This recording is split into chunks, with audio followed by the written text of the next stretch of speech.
Psychology की series को आगे बढ़ाते हुए आज हम लेकर आए हैं मनोवैज्ञानिक बीमारियां जो आपको हर एग्जाम में पूछी जाती हैं।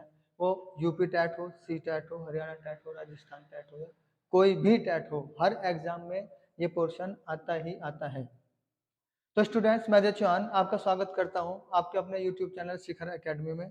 और इस सीरीज को आगे बढ़ाते हुए मनोवैज्ञानिक बीमारियों में सबसे पहली बीमारी आती है भाषाघात, जिसको इंग्लिश में कहते हैं डिस्फेजिया या फिर अफेजिया। डिस का मतलब क्या होता है बीमारी, अफेजिया का मतलब भाषा से संबंधित। इस बीमारी में क्या होता है, सबसे पहले हमारा ये जानना बहुत जरूरी है कि इस बीमारी में क्या होता है। मौखिक रूप से बच्चा सीख नहीं सकता, कांटा का निशान लगाया मतलब सीख नहीं सकता। विचारों की अभिव्यक्ति भी नहीं कर सकता। अब इसका क्या मतलब है, बड़े ध्यान से समझिएगा ये चीज। जब कोई मौखिक रूप से सीख नहीं सकता, सीखने का क्या मतलब है, इनपुट नहीं हो रहा है। अगर आपके पास किसी चीज का इनपुट नहीं हो रहा है तो आउटपुट कैसे होगा। अगर आप कुछ सीख नहीं पाएंगे, सीख गए तो इनपुट हुआ है और इनपुट हुआ है तो आउटपुट भी होगा, बता भी सकते हैं। तो यही है यहाँ पर, मौखिक रूप से जब इनपुट यानी कि सीख नहीं रहे हैं तो बता पाएंगे कैसे, विचारों की अभिव्यक्ति भी नहीं कर सकते। अभिव्यक्ति का अर्थ होता है अपनी बात को कहना, अपनी बात को कहना अभिव्यक्ति का अर्थ होता है। मस्तिष्क की आंशिक मस्तिष्क की आंशिक या पूर्णतः अक्षमता के कारण यह बीमारी हो सकती है। दूसरी बीमारी आती है वाक संबंध रोग। वाक का मतलब होता है बोलना, बोलने से संबंधित रोग है जिसे कहते हैं स्पीचिया। याद कैसे रखेंगे, स्पीच क्या होता है, बोलना। स्पीच का मतलब बोलना, तो बोलने को कहेंगे वाक, हिंदी में से कहेंगे वाक संबंध रोग, इंग्लिश में कहेंगे स्पीचिया। इसमें क्या होगा, बोलने में प्रॉब्लम होती है और बोलने की दो प्रॉब्लम मोस्ट इंपोर्टेंट है, एक तो तुतलाना, एक हकलाना। तुतलाने का क्या मतलब है, डै को रै को डै पढ़ना। जैसे हम कहेंगे मारना तो कहेंगे मारना, तो रै को डै पढ़ना, रै को लै पढ़ना। तो बच्चे बोलते हैं इस बीमारी को, ज्यादातर बच्चे में बीमारी नहीं होती लेकिन बच्चे ज्यादातर तोतले ही बोलते हैं। लेकिन बहुत सारे लोग बड़े होकर भी तोतले बोलते हैं, जैसे ताता, है ना, इस तरीके से। अब चलते हैं अपनी तीसरी बीमारी की तरफ। तो तुतलाने में जैसे बोलते हैं ना, मेले बाबू ने थाना थाया, ये क्या है, तोतला। मेरे को क्या बोल रहे हैं, मेले। वैसे आपको पता है ये डायलॉग कब बोला जाता है। तो हम बढ़ते हैं अपनी तीसरी बीमारी की तरफ। मनोविज्ञान की तीसरी बीमारी आती है डिसलेक्सिया। देखो याद कैसे रखेंगे हम, इसे बड़े ध्यान से समझना। एल से लेक्सिया और एल से लर्निंग। लर्निंग को हिंदी में कहते हैं पढ़ना। तो लैक्स से संबंधित है लर्निंग से, और लर्निंग मतलब पढ़ने में प्रॉब्लम होना, इसे कहते हैं डिसलेक्सिया। जैसे बच्चे को वाज को वाज को सा पढ़ता है, 12 को 21 पढ़ता है। पढ़ने में प्रॉब्लम होना, ये कौन सी बीमारी होगी, डिसलेक्सिया।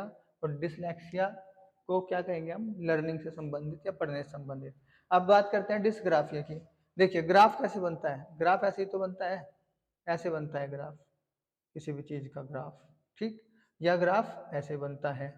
अब जब भी कुछ भी चीज हम समझाएंगे ग्राफ से, देखो लिख, ग्राफ से कोई चीज समझाएंगे तो लिख के ही तो बताएंगे ना, इसलिए। और डिसग्राफिया में लिखने से संबंधित बीमारी है, यानी कि इसमें लिख नहीं सकता बच्चा, इसमें बच्चे को लिखने में प्रॉब्लम होती है। तो क्या करेंगे हम इसको,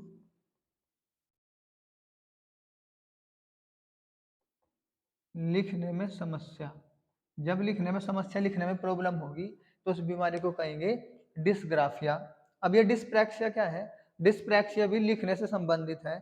वैसे एक्चुअल बीमारी जो है डिस्प्रैक्सिया, इसमें क्या होता है, दौड़ नहीं सकता, गेंद नहीं फेंक सकता, पेड़ पर भी नहीं चढ़ सकता। दौड़ नहीं सकता, गेंद नहीं फेंक सकता, पेड़ पर नहीं चढ़ सकता। अब समझो, दौड़ने में हमारे हाथ मूवमेंट करते हैं, हाथ ये वाले ऐसे दौड़ते हैं हम, हाथ मूवमेंट करते हैं। गेंद फेंकने में हाथ मूवमेंट करते हैं। और जब आप पेड़ पर चढ़ते हैं ना, तो सबसे पहले हाथों का यूज होता है, हाथों से हम पेड़ को पकड़ते हैं, उसके बाद हम चढ़ते हैं हाथों से पकड़ के। मतलब, और ये सारे वो काम कर नहीं पा रहा है, इसका मतलब क्या है, हाथ में प्रॉब्लम है। और जब हाथ में प्रॉब्लम है तो समझ लेना कि वो लिख नहीं सकता, और जब लिख नहीं सकता तो डिस्प्रैक्सिया जो बीमारी है वो लिखने से भी संबंधित है।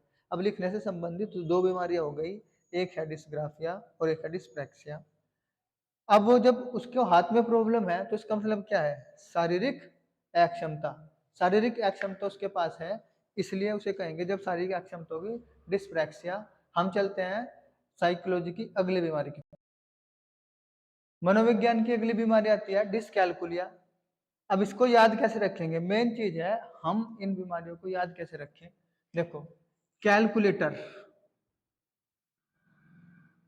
कैलकुलेटर, कैलकुलेटर से क्या होता है? गणित, हिसाब किताब होता है ना, कैलकुलेशन।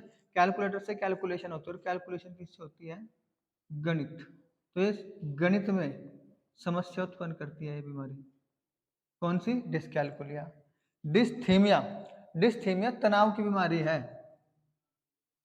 तनाव यानी कि डिप्रेशन।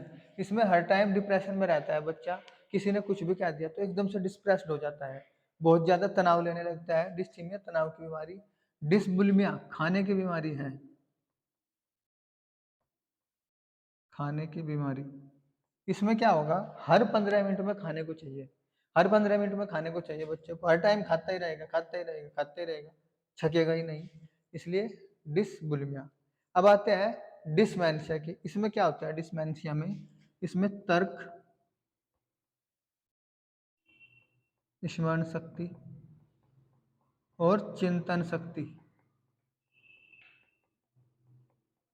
बहुत ज्यादा लो हो जाती है, यानी कि बहुत ज्यादा कमजोर हो जाती है, कमजोर, बहुत ज्यादा कमजोर हो जाती है। हम तर्क नहीं कर सकते, चीजों को याद नहीं रख सकते, और किसी चीज पर हम चिंतन यानी कि सोच विचार नहीं कर सकते।